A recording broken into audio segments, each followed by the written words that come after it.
Good evening all of you. आप लोगों का फिर से एक बार स्वागत है हमारे यूट्यूब चैनल पर। आज हम लेके आए हैं इलेक्ट्रोकेमिस्ट्री का एक इम्पोर्टेंट सेशन। देखो, इलेक्ट्रोकेमिस्ट्री में कई बच्चों को तकलीफ होती है। कहाँ से तकलीफ होती है? उनको स्टार्टिंग में तकलीफ हो जाती है। एक जबरदस्त कंसेप्ट है, अगर एक कंसेप्ट समझ में आ गया आपको तो आगे की चीज समझ में आ जाएगी। हम ई सेल कैलकुलेट करने की जो बात करते हैं, स्टैंडर्ड ई सेल इलेक्ट्रोपोटेंशियल जो है वो कैलकुलेट करते हैं और उसी में ही प्रॉब्लम होती है। बच्चों को यही कैलकुलेट करना नहीं आता है। देखो, सबसे पहले हम बात कर लेते हैं ई सेल क्या होता है, या इलेक्ट्रोपोटेंशियल जो होता है वो होता क्या है। इलेक्ट्रोपोटेंशियल क्या होता है? आपने इलेक्ट्रोकेमिस्ट्री में दो सेल का डिस्कशन किया है, टाइप ऑफ सेल में। जब हम पढ़ते हैं तो गैल्वेनिक सेल होता है और इलेक्ट्रोलाइटिक सेल होता है। गैल्वेनिक सेल में क्या कंडीशंस है कि गैल्वेनिक सेल जो आपका है वो ये है। गैल्वेनिक सेल में 2 बीकर्स होंगे और उनमें सेपरेट इलेक्ट्रोड्स डिप करेंगे। इसके अंदर सेपरेट सॉल्यूशन में डिप करेंगे। इसे हम कहेंगे गैल्वेनिक सेल। ये क्या है? Galvanic cell. ये गैल्वेनिक सेल है, ठीक है। क्या है? गैल्वेनिक सेल है। अब गैल्वेनिक सेल में क्या है, जैसे कि मान लीजिए ये है आपके पास, ये कॉपर का है इलेक्ट्रोड और उसे डिप किया है कॉपर सल्फेट में, और ये है आपके पास जिंक इलेक्ट्रोड और इसमें आपने डिप किया है जिंक सल्फेट में। तो जिंक का इलेक्ट्रोड जिंक सल्फेट के सॉल्यूशन में डिप किया है, कॉपर का इलेक्ट्रोड कॉपर सल्फेट के सॉल्यूशन में डिप किया है, और हमने इसको बैटरी से जोड़ दिया, मल्टीमीटर लगा दिया और ये रीडिंग्स इसमें आ जाएगी यहाँ पर, ठीक है। अब देखिए, जब हम इसे स्टार्ट करते हैं तो एक्चुअली में इसमें प्रॉब्लम क्या होती है कि जिंक के इलेक्ट्रोड से जिंक के आयन डिसोसिएट होते हैं और किस में आते हैं? Zn+2 में आ जाते हैं, और सॉल्यूशन के अंदर क्या इंक्रीज होता चला जाएगा? Zn+2 आयंस इंक्रीज होते चले जाते हैं। इधर क्या होता है? कॉपर सल्फेट के जो आयंस है, यानी कि कॉपर सल्फेट जो थे उसमें से कॉपर +2 एंड SO4-2 जो आयंस फॉर्म में है, उसमें से कॉपर +2 आयंस वो कॉपर इलेक्ट्रोड पर डिपॉजिट होते चले जाते हैं। कैसे? यहां पर जब आयंस आए तो यहाँ इलेक्ट्रॉन्स डोनेट किए इसमें, और ये इलेक्ट्रॉन जो है इधर फ्लो करते हुए यहां आते हैं और यहां आके ये जो कॉपर आयन है +2 ये इसमें आके डिपॉजिट हो जाते हैं, ठीक है। ये जब डिपॉजिट होते हैं तो यहां पर ये इसकी थिकनेस बढ़ती चली जाती है ना, इसकी थिकनेस बढ़ जाती है और इसकी कम हो जाती है। लेकिन प्रॉब्लम यही क्रिएट होती है, क्या होता है कि जो इस इलेक्ट्रोड है ना, इस पे आयंस आते चले जा रहे हैं और अब ये न्यूट्रल भी नहीं हो रहे हैं, और न्यूट्रल नहीं हो रहे हैं तो यहां पर नंबर ऑफ Zn+2 आयंस बढ़ जाएंगे तो इस मेटल और Zn+2 आयंस के बीच में एक पोटेंशियल क्रिएट हो जाएगा। क्यों? क्योंकि हम जानते हैं कि पॉजिटिव Zn जो है उस पर +2 चार्ज है, पॉजिटिव आयंस है, और positive ions, number of positive ions जब सॉल्यूशन में इंक्रीज होंगे, हम जानते हैं एज यू नो कि पॉजिटिव को रिपेल करता है, और पॉजिटिव को रिपेल करेगा तो जो आगे से इलेक्ट्रोड से फिर से Zn+2 आ रहा है उसको रोक देगा, स्टॉप कर देगा कि नहीं भैया अब नहीं आना इधर, ठीक है। तो यहां पर Zn जो है, जो पहले से ऑलरेडी प्लस बैठे हुए हैं, वो अब आने वाले Zn को रोक देगा, कह देगा इधर भीड़ में पड़ो, उधर ही रहो। तो जब आपका Zn+2 बनेगा ही नहीं, तो जब आपका Zn+ बन नहीं रहा तो इलेक्ट्रॉन आएगा कहां से? तो आपके पास Zn जो है वो Zn+2 में कन्वर्ट नहीं हो रहा था, तो इलेक्ट्रॉन कहां से आएंगे? तो इलेक्ट्रॉन जब इसमें आएंगे नहीं तो इलेक्ट्रॉन फ्लो होंगे नहीं, जब इलेक्ट्रॉन फ्लो नहीं होंगे तो इलेक्ट्रॉन इधर आएंगे नहीं, इधर नहीं आएंगे तो कॉपर इधर डिपॉजिट होगा नहीं। इसका मतलब है अगर इलेक्ट्रॉन्स फ्लो नहीं करेंगे तो करंट फ्लो किधर से होगा? करंट फ्लो नहीं होगा तो ये सेल काम करना बंद कर देगा। तो ये जो डिफरेंस आया ना, ये मेटल और ये आयंस के बीच में जो पोटेंशियल क्रिएट हुआ है, डिफरेंस पोटेंशियल क्रिएट हुआ है, इसी को हम कहते हैं इलेक्ट्रोपोटेंशियल। क्या बोलते हैं? Electrochemical potential. केमिकल की वजह से हुआ तो केमिकल बोल रहे हैं, ठीक है। तो इलेक्ट्रोपोटेंशियल हो गया। अब इलेक्ट्रोपोटेंशियल को कैलकुलेट करना है। इलेक्ट्रोपोटेंशियल को क्या करना है? कैलकुलेट करना है। तो हम कैसे कैलकुलेट करते हैं? हमारे पास 2 फॉर्मूले होते हैं। कौन कौन से?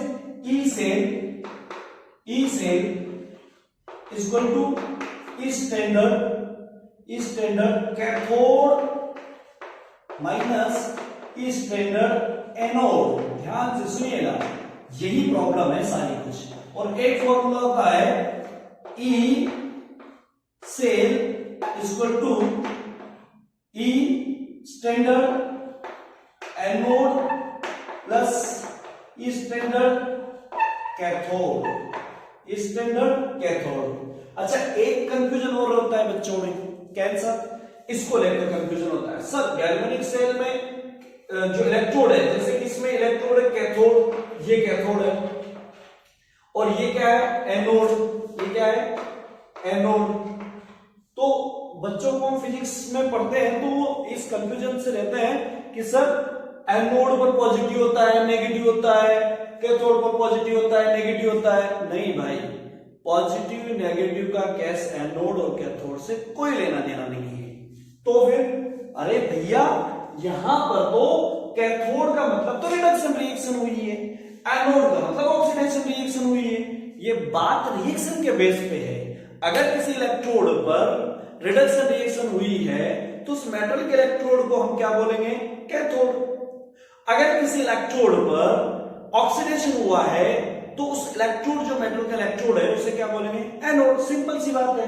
तो आपको वहां पर चार्ज का लेन देन उससे नहीं है। देखो यहां पर क्या है? एनोड है, एनोड है तो इलेक्ट्रॉन प्रोड्यूस हो रहे थे, इसका चार्ज माइनस है, इसका चार्ज प्लस है, ठीक है। अब आपको ये सीखना है कि याद कैसे रखें। चलो ये तो बता दी, लेकिन लंबे समय तक याद नहीं रहती है। तो हम क्या करेंगे? एक ट्रिक अपनाएंगे, वो है लोन। किसकी है? लोन की ट्रिक है, ठीक है। लोन का मतलब क्या है? लेफ्ट। ओ का मतलब क्या है? ऑक्सीडेशन। और जिसपे होता है ऑक्सीडेशन वो क्या बनाता है? उसका नेम क्या हो जाता है? एनोड। क्या होता है? एनोड।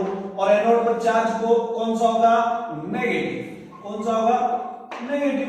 सिंपल सी बात है, ठीक है। तो लोन याद रखो, लोन लेना नहीं है लेकिन लोन याद रखना है सिर्फ, है ना। लोन लोगे तो लेफ्ट है, ओ का मतलब ऑक्सीडेशन है, और जिस पे ऑक्सीडेशन होता है उस इलेक्ट्रोड का नेम है एनोड, और चार्ज हो गया नेगेटिव। जस्ट अपोजिट कर लो दूसरे वाले को, क्या हो जाएगा? भैया राइट हैंड साइड में है, भैया रिडक्शन हो रहा है, भैया उसको कैथोड बोल रहे हैं, भैया उसमें चार्ज पॉजिटिव है, तो आरआरसीपी, ठीक है। तो ये किसके लिए अप्लाई करेंगे? ये वाला अप्लाई करेंगे सिर्फ किसके लिए?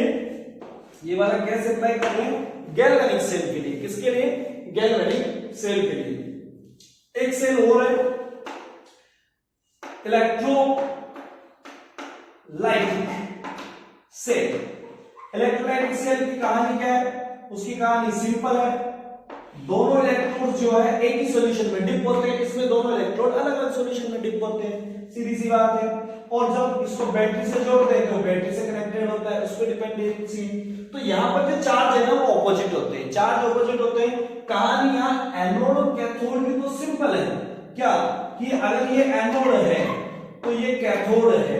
ये तो इस बेसिस पे दिया गया है, कैथोड एनोड तो इस बेसिस पे दिया गया है कि ऑक्सीडेशन हुआ होगा, रिडक्शन हुआ होगा, इस बेसिस पर है। लेकिन बैटरी से कनेक्ट करने के बेसिस पर, क्योंकि यहां पर ऑक्सीडेशन पे नेगेटिव है, तो यहां पर जो एनोड है, यहां के एनोड पर नेगेटिव, तो यहां के एनोड पर पॉजिटिव है, क्योंकि बैटरी का पॉजिटिव है, बैटरी का नेगेटिव है, तो यहां पर नेगेटिव है। तो इसके अंदर जो कैथोड होता है उस पर नेगेटिव होता है, एनोड पर पॉजिटिव होता है, जबकि इसके एनोड पर नेगेटिव होता है और इसके कैथोड पर पॉजिटिव होता है गैल्वेनिक वाले में। दोनों बात क्लियर है क्या? हमें कंफ्यूजन नहीं रखना है। गैल्वेनिक सेल का जो एनोड है उस पर नेगेटिव चार्ज होता है, कैथोड है उस पर पॉजिटिव चार्ज होता है। और इलेक्ट्रोलाइटिक सेल के एनोड पर पॉजिटिव चार्ज होता है और कैथोड पर नेगेटिव चार्ज होता है, और बैटरी के जुड़ने की वजह से है, या केमिकल में इलेक्ट्रॉन डोनेट करने की वजह से है। दोनों की कहानी अलग अलग है। कैथोड पर चार्ज होना ऐसा नहीं है कि कैथोड है तो उसमें पॉजिटिव होता है, जहां पॉजिटिव होगा वहां कैथोड, ये नहीं है। जहां पॉजिटिव होगा वहां कैथोड नहीं है, जहां रिडक्शन है वहां कैथोड है। चार्ज का मामला अलग है, ये ध्यान रखिए, ठीक है। तो चलिए आइए अब बात करते हैं इस पर। हमारे पास इलेक्ट्रोपोटेंशियल को कैलकुलेट करने के लिए, स्टैंडर्ड इलेक्ट्रोपोटेंशियल को कैलकुलेट करने के लिए दो फॉर्मूले हैं, E cell equal to cathode और minus anode. E cell equal to anode plus cathode. देखो ये फॉर्मूला तो एक्चुअल में सेल जैसा है ना, वैसा। बताइए गैल्वेनिक सेल में जो एनोड है वो किस साइड में है? इधर है, इधर है, लेफ्ट साइड में है, इधर लेफ्ट, और ये क्या है? राइट साइड है, ठीक है। लेफ्ट में है तो भैया लेफ्ट में एनोड है, राइट में है तो राइट में कैथोड है। मतलब जैसा सेल है वैसा रिप्रेजेंटेशन है। तो सेल में जो हो रहा है ना उसका इलेक्ट्रोपोटेंशियल भी वही लेना है, ध्यान रखना है। बताओ यहां पर कौन सी रिएक्शन होती है ऑक्सीडेशन में? एनोड। तो वहां पर जो पोटेंशियल क्रिएट हुआ है उसको भी कौन सा बोलेंगे? Oxidation potential. भाई एनोड पर कौन सा पोटेंशियल है? Oxidation potential. तो यहां पर जो लिखना है वो ऑक्सीडेशन पोटेंशियल लिखना है। कैथोड पे कौन सी रिएक्शन है? रिडक्शन। तो वहां पर जो वैल्यू लेनी है वो कौन सी लेनी है? रिडक्शन पोटेंशियल की वैल्यू लेनी है। तो आपने क्या करना है, यहां पर जो वैल्यू है ना, ध्यान रखना वो देगा एग्जाम में। तो यहां पर क्या है? एनोड है, तो एनोड में हमने कौन सी लेनी है? Oxidation potential. तो ऑक्सीडेशन ये देखो, लूज ऑफ इलेक्ट्रॉन है ना, लूज करने के बाद पॉजिटिव चार्ज आता है तो लूज ऑफ इलेक्ट्रॉन। इस पे जो वैल्यू दी होगी स्टैंडर्ड इलेक्ट्रॉन पोटेंशियल की, ऑक्सीडेशन पोटेंशियल है। यहां पर कौन सा लेंगे? यहां पर लेंगे रिडक्शन पोटेंशियल। ये देखो गेन ऑफ इलेक्ट्रॉन गेन करके मेटल में कन्वर्ट हो गया। यहां पर मेटल थी, इलेक्ट्रॉन लूज करके पॉजिटिव चार्ज में कन्वर्ट हो गई। तो ये दोनों इस तरह से लेंगे। लेकिन इसके केस में क्या है, अगर आप ये फॉर्मूला अप्लाई करोगे तो इसके केस में आपको क्या करना है? दोनों में ही रिडक्शन पोटेंशियल यूज करना है। क्या करना है? बस मैं कह रहा हूं यहीं पे मिस्टेक से इलेक्ट्रोकेमिस्ट्री की। ये मामला जो कैलकुलेट करने का है ना, ये गड़बड़ाया, सब कुछ गड़बड़ाएगा। नस्ट इक्वेशन पूरी खत्म है, ठीक है। डेल्टा जी स्टैंडर्ड पूरा खत्म। इसे उधर भी कैलकुलेट करना है, सीधा दे दे तो बहुत अच्छी बात है, ना दे तो वहां पे भी गड़बड़ाएगा मामला सारा का सारा, क्योंकि इसे तो कैलकुलेट करना ही है भाई। तो यहां पे मेन प्रॉब्लम है, और ये मैं गारंटी से कह रहा हूं 80% बच्चे ऐसे हैं जिनको ये बात समझ में नहीं आती है कि यहां पर कभी कभी तो वैल्यू लेते हैं, कुछ और आती है, कुछ और आती है, इस तरह से चलता है। तो ये समझ में नहीं आती है। तो यहां पर क्या करना है? इस फॉर्मूला ये यूज करना है, ये यूज करना है, कोई सा भी कर सकते हो। लेकिन मैं आपके लिए क्लियर कर देता हूं कि आप फॉर्मूला सिर्फ एक ही यूज करें, अपने दिमाग में एक ही फॉर्मूला फिट करें। ये वाला कर लीजिए। इसमें क्या कंडीशन है? देखिए इसमें कंडीशन है कि आपने जो ये वाला फॉर्मूला यूज करोगे, इसमें दोनों ही वैल्यू जो लेनी है वो किसमें लेनी है? रिडक्शन पोटेंशियल में लेनी है। किसमें लेनी है? रिडक्शन पोटेंशियल में लेनी है। चाहे एनोड हो चाहे कैथोड हो, आपको वैल्यू जो है वो किसमें लेनी है? रिडक्शन पोटेंशियल में। देखो इलेक्ट्रॉन गेन करके रिडक्शन हो गया, इलेक्ट्रॉन गेन करके रिडक्शन हुआ, तो रिडक्शन हुआ है तो आपको वैल्यू जो लेनी है वो दोनों ही लेनी है। कौन सी? यहाँ एनोड कैथोड में भी क्या लेनी है? रिडक्शन पोटेंशियल वैल्यूज लेनी है।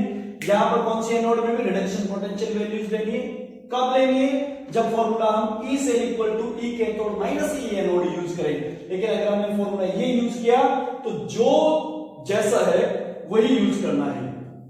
देखिए यहां एनोड है तो एनोड में ऑक्सीडेशन पोटेंशियल यूज करना है, कैथोड है तो रिडक्शन पोटेंशियल यूज करना है। लेकिन माइनस वाले में दोनों ही रिडक्शन पोटेंशियल यूज करना है।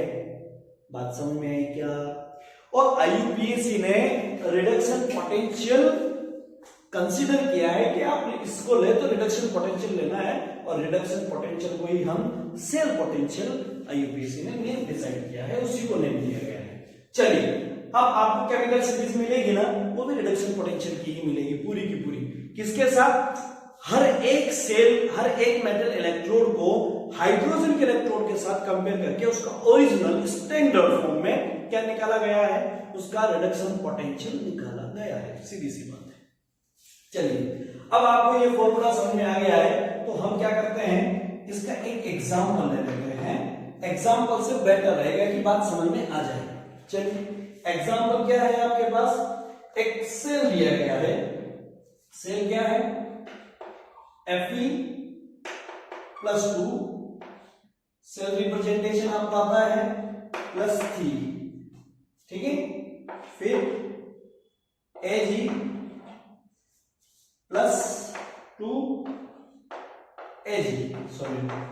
तो देखो आप यहां पर ये एक्वस होगा, ये एक्वस होगा, ये एक्वस होगा, ठीक है, ये सॉलिड हो गया।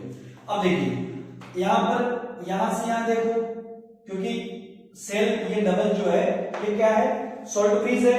तो आपको पता है कि जब यहां पोटेंशियल क्रिएट हुआ था तो उस पोटेंशियल को रिमूव करने के लिए हमने क्या लगाया, यहां पर सॉल्ट फ्रीज लगाया। क्या लगाया, सॉल्ट फ्रीज लगाया।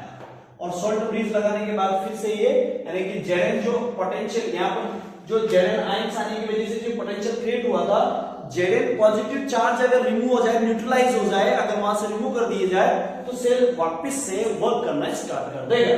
तो आपने यहां पर सॉल्ट फ्रीज लगाने की वजह से जो आयंस आएंगे वो Zn को न्यूट्रलाइज कर देंगे। चलिए, अगर वापस से जब स्टार्ट होता है तो यहाँ पर डबल लाइन जो है सॉल्ट फ्रीज को रिप्रेजेंट करती है, और ये आपके पास इलेक्ट्रॉन को रिप्रेजेंट करती है, और दूसरा उसको सॉल्यूशन को रिप्रेजेंट करती है। यहाँ पर भी वही है, सॉल्यूशन में जो आयंस है उनको रिप्रेजेंट कर रही है, और इधर एक दूसरा इलेक्ट्रॉन को रिप्रेजेंट कर रही है। ये सेल रिप्रेजेंटेशन है। और हमें पता है सेल में लेफ्ट हैंड साइड पे एनोड है, तो देखो एनोड ही है, और राइट हैंड साइड पे कैथोड है, तो ये कैथोड है। कैसे पता लगा है, आप यहाँ देख लीजिए, एनोड में ऑक्सीडेशन होता है, लूज ऑफ इलेक्ट्रॉन, तो लूज ऑफ इलेक्ट्रॉन +2 से +3 में गया तो एक इलेक्ट्रॉन लूज किया, तो ये क्या हो गया, लॉस ऑफ इलेक्ट्रॉन। ये क्या है, 1 इलेक्ट्रॉन गेन किया, 1 इलेक्ट्रॉन गेन करके किसमें चला गया, पॉजिटिव में, सॉरी मेटल में न्यूट्रल हो गई, तो क्या हो गया, गेन ऑफ इलेक्ट्रॉन। क्या है, gain of electron reduction. Okay, चलिए, बहुत अच्छी बात है। ऐसा है तो इसकी वैल्यूज दी गई है। क्या वैल्यूज दी गई, standard Ag to Ag plus equal to, इसकी वैल्यू है -0.80 वोल्ट, और दूसरी वैल्यू दी गई है स्टैंडर्ड Fe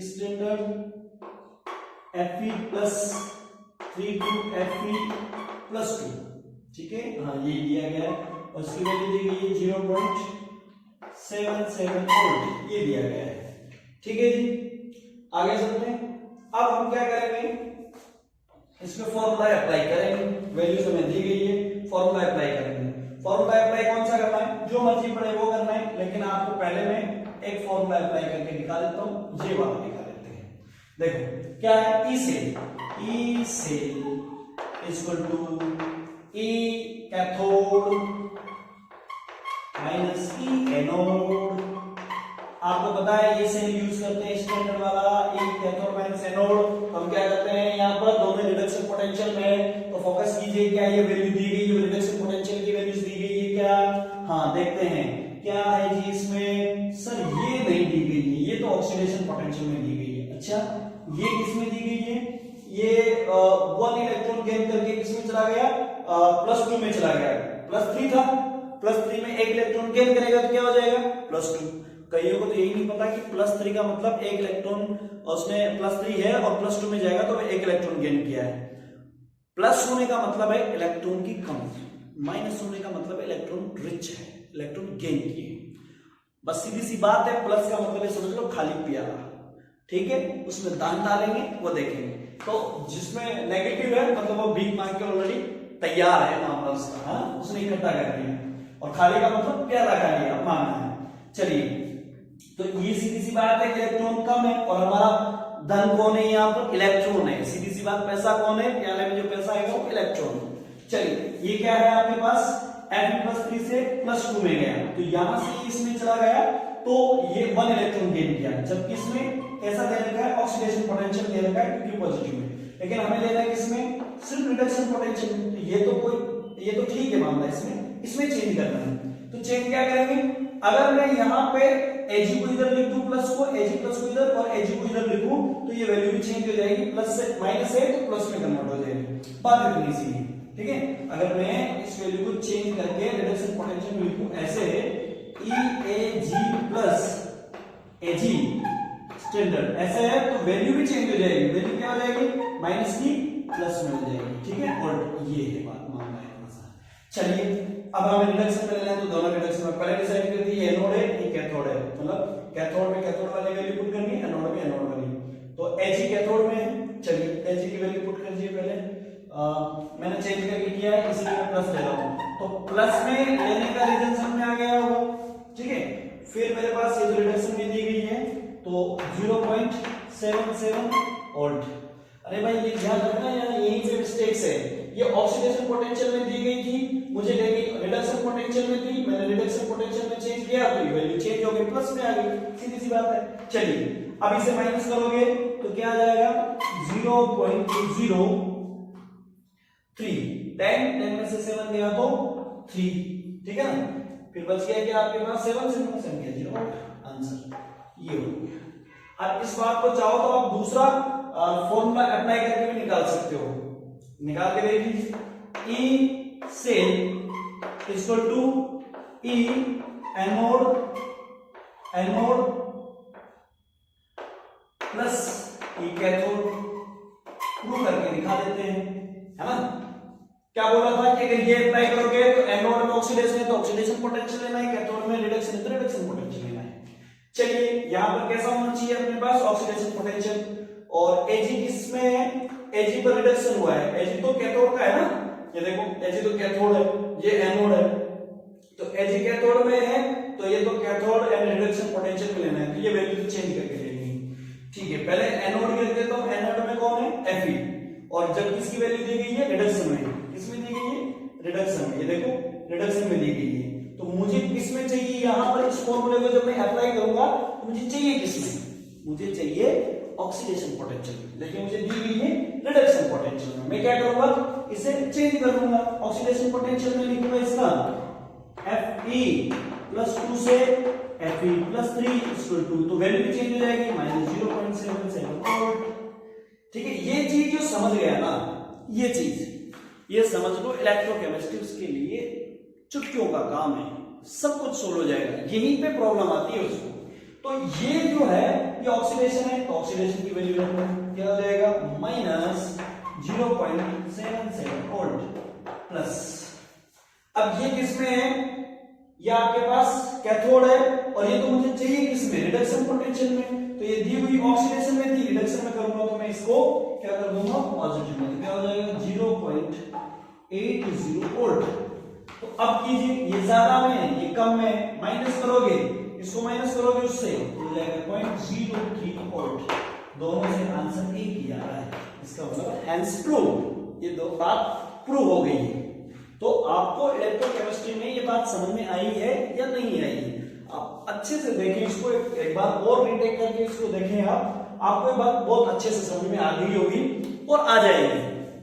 सारा खेल इलेक्ट्रोकेमिस्ट्री का यही है, क्योंकि आपको पता है कि आप यहां पर जब नस्ट इक्वेशन निकालोगे तो नस्ट इक्वेशन का formula E cell equal to E standard cell minus 0.0591 upon n log quotient लिखोगे, या फिर प्रोडक्ट की कंसंट्रेशन अपॉन रिएक्टेंट की कंसंट्रेशन लिखोगे, या log कैसे लिखोगे, तो आपको पता है कि मुझे ये कैलकुलेट करना है, और ये कैलकुलेट यहीं से होता है।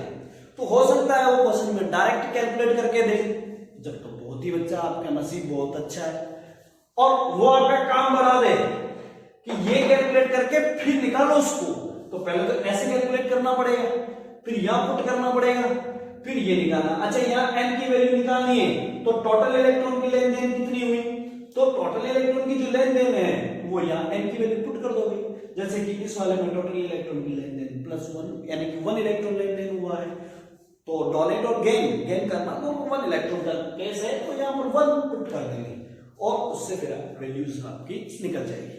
तो सबसे मेन जो है ना इलेक्ट्रोकेमिस्ट्री का वो यही राज है। अगर ये राज समझ में आ गया सब कुछ समझ में आएगा, ये राज समझ में नहीं आया तो ये राज ही रह जाएगा, आपको फिर ये समझ में नहीं आएगा। तो आप इसे बहुत अच्छे से देखें, समझें, और फिर जितना टाइम खर्च करना है ना आपको इस पे कीजिए। ये समझ में आया, बाकी सब फिर धड़ाधड़ चलेगा मामला सारा का सारा। ठीक है, तो आपको, मुझे लगता है आई होप आपको ये बात बहुत अच्छे से समझ में आई होगी और आपने सीखा होगा। और आपने अगर ये सीखा है तो इस वीडियो को आप लाइक कीजिए, शेयर कीजिए और लोगों को ज्यादा से ज्यादा पहुंचाइए ताकि इसका मजा दूसरे भी ले सकें, इसको समझ पाए, आपके दोस्त भी समझ पाए और वो किसी दूसरे को आगे जाके समझा पाए। ठीक है, तो लेते हैं आपसे विदा, फिर मिलेंगे एक नए वीडियो में एक नए कंसेप्ट के साथ। जय हिंद।